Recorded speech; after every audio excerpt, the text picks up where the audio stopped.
Au coup d'envoi, les supporters des éléphants sont confiants car leur équipe est à ce stade de la compétition qualifiée pour les barrages. Nous sommes ici à Noumambo, dans la commune de Marcory au sud d'Abidjan.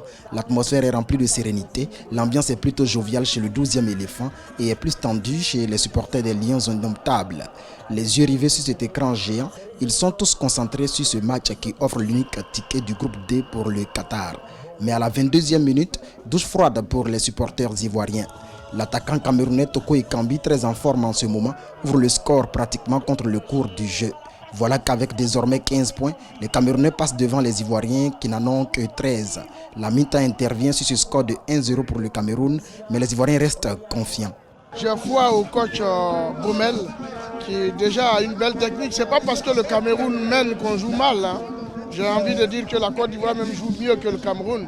Seulement, on n'arrive pas devant le but à réaliser, à être plus concret. Mais j'espère que cela va se passer bien. À la reprise, les éléphants sont de plus en plus entreprenants. Ils entretiennent l'espoir de l'égalisation chez les supporters.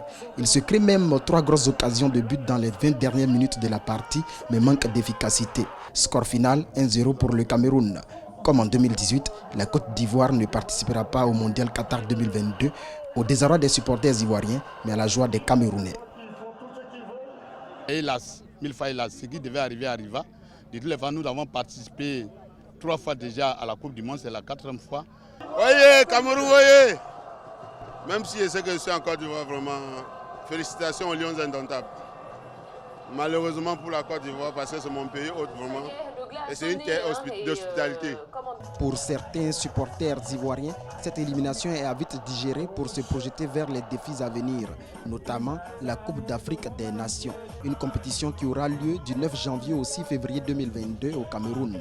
Et pour eux, la Côte d'Ivoire a les potentialités pour remporter la 33e édition de la CAN et pour accrocher une 3e étoile à son maillot. Et ce sera une belle revanche à prendre sur le Cameroun, le bureau du soir et pays organisateur de la prochaine édition en janvier prochain. Mon souhait, c'est de prendre la coupe. 3e trophée, 3e étoile. Mon souhait. Et Dieu va le faire. Parce qu'il ne peut pas nous fermer les 2 portes. Pour la CAN, c'est pour aller sur notre front. On dit qu'il faut reculer pour mieux sauter. Nous, les Ivoiriens, n'est jamais découragés. Voilà, tu peux être renversé, mais ne pas être incliné, mais ne pas être renversé. En rappel, le Sénégal, la Tunisie, le Maroc, l'Algérie, le Nigeria, l'Égypte, le Ghana, le Cameroun, le Mali et la République démocratique du Congo seront les barragistes de la zone Afrique du Mondial 2022. Parmi ces 10 nations, les 5 meilleurs seront qualifiés pour Qatar 2022 à l'issue de matchs aller-retour. Le tirage au sort des barrages est prévu pour le 18 décembre 2021.